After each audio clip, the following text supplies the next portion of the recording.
Caríssimos irmãos e irmãs, também rádio ouvintes, nos Atos dos Apóstolos nós estamos na passagem em que Filipe é aquele um dos diáconos instituídos junto com Santo Estevão.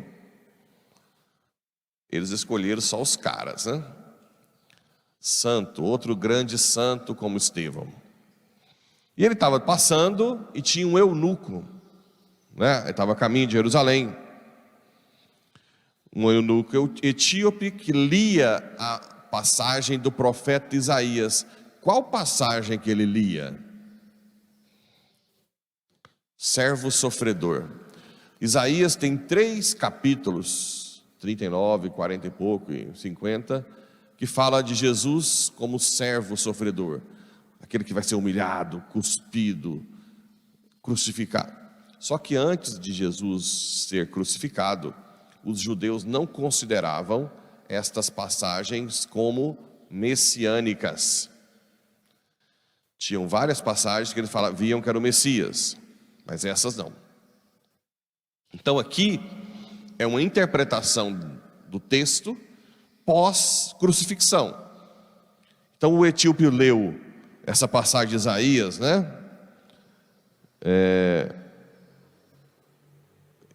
Deixa eu ver se eu pego um trecho aqui que fala: prepara-te. Nisso apareceu, ele estava voltando para casa, aproxima-te, viu o profeta Isaías e perguntou: tu compreendes o que está lendo? Como posso se ninguém explica?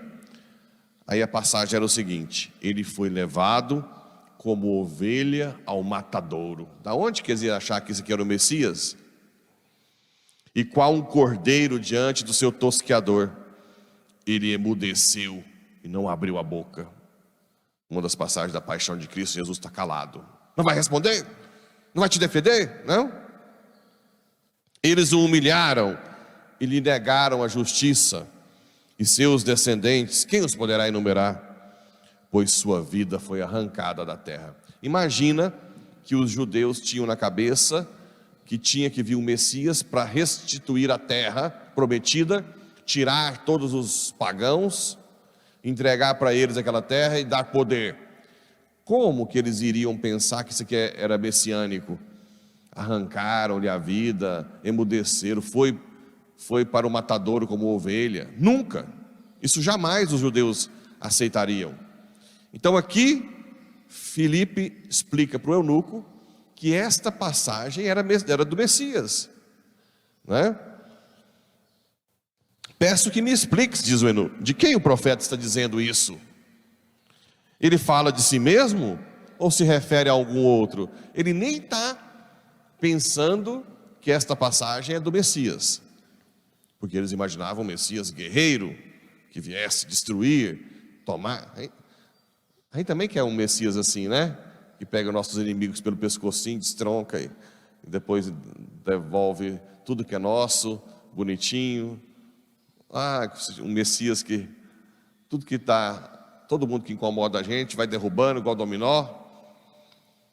Mas o nosso Messias vai lá e fala: ama seu inimigo, se bateu numa face, vira a outra. A gente fica assim, é esse aí, né?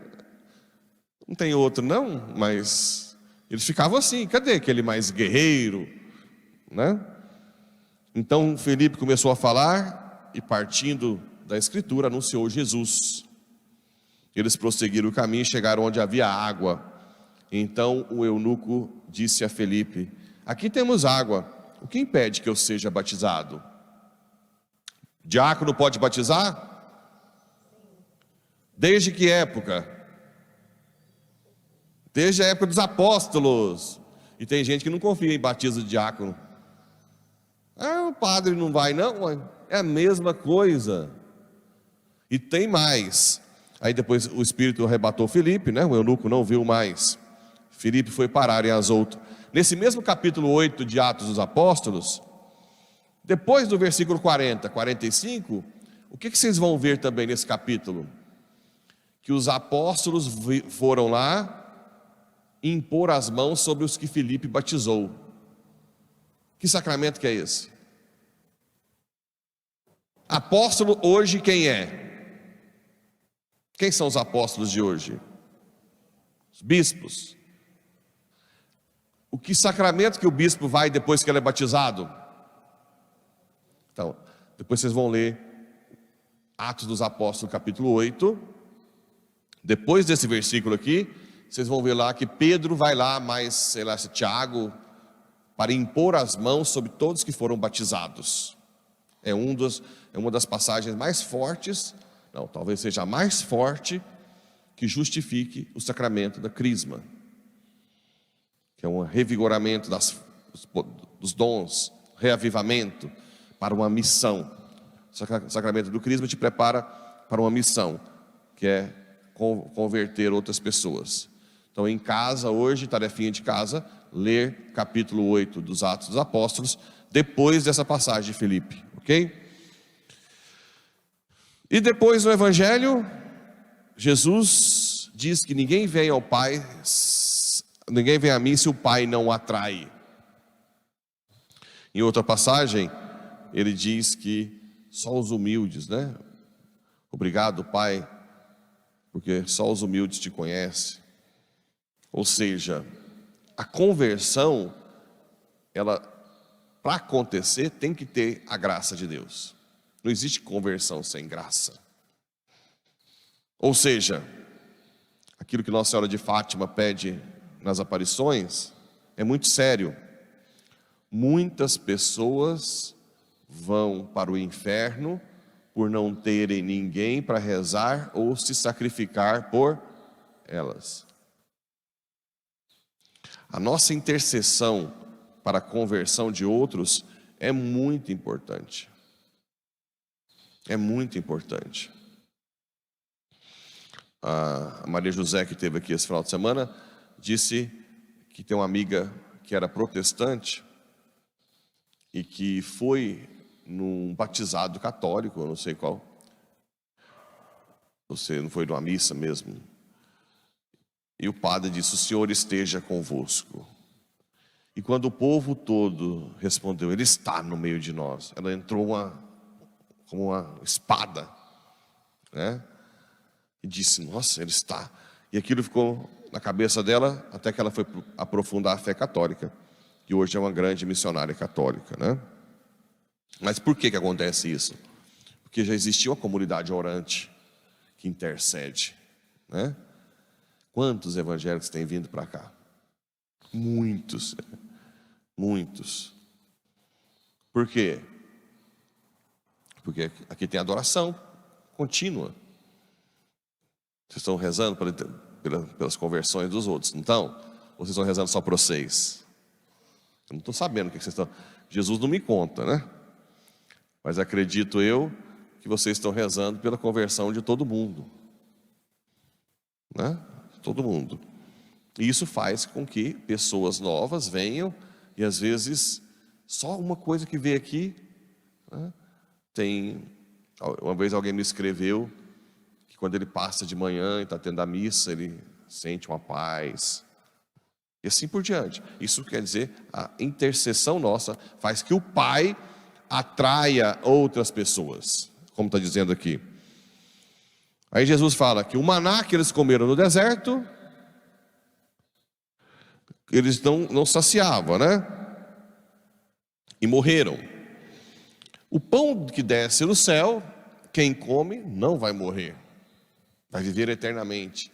Porque o pão da Eucaristia é o fruto da vida eterna que foi tirado em Gênesis, lembra? E agora foi devolvido por Cristo. Não estenderás a mão e não colherás do fruto da vida, morrerás, depois do pecado original.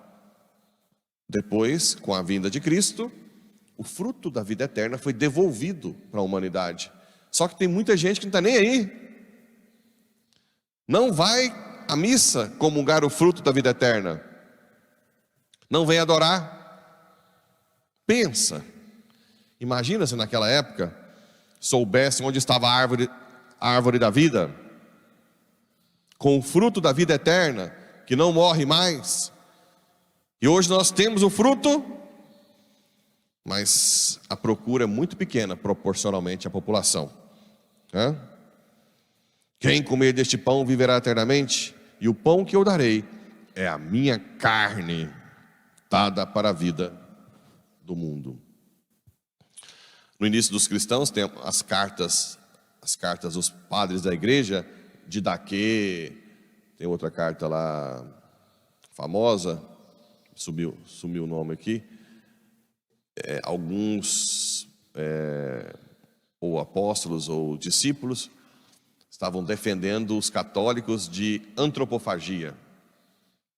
Nós fomos acusados de comer carne humana, porque eles ouviam esse negócio de comer a carne de Cristo, e aí outros começavam a chegar nas autoridades dizendo: aquele povo lá come carne humana. Aí você vê, a gente chama de apologia, a defesa, que os cristãos, quando falam da carne, está falando do corpo de Cristo. A defesa, né? Porque é isso, o pão que eu darei. Jesus não disse que o pão representa Ele. A consubstanciação de Lutero não está na Bíblia. Repito, a consubstanciação de Lutero, de que o pão representa Jesus, você faz a ceia, e depois o pão não é Jesus, só na hora da ceia, depois você pode recolher aquilo, os vinhos, não está na Bíblia. Está na Bíblia o quê? A transubstanciação. O pão se transforma em carne, corpo de Cristo, e o vinho em sangue. Isso é bíblico. Nós somos muito acusados de não seguir a Bíblia naquilo que é mais explícito: quem não comer da minha carne e beber do meu sangue não terá a vida eterna. Nós seguimos, e quem nos acusa não segue. Mas é claro que não segue. Por que não segue? Porque eles não têm o quê? Sucessão apostólica. O que é sucessão apostólica? Vocês que não participam de formação, viu? Vai tudo pro purgatório, quase com o pé no fogo do inferno ali, ó. Praga minha. Porque quem não quer se formar, porque é um catoco mesmo. O que eu perguntei agora? Senti o fogo aqui.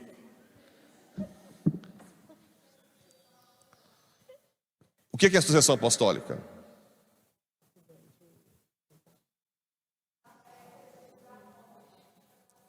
Justamente, a imposição de mão dos apóstolos até hoje, que chega até os bispos. O que quer dizer isso?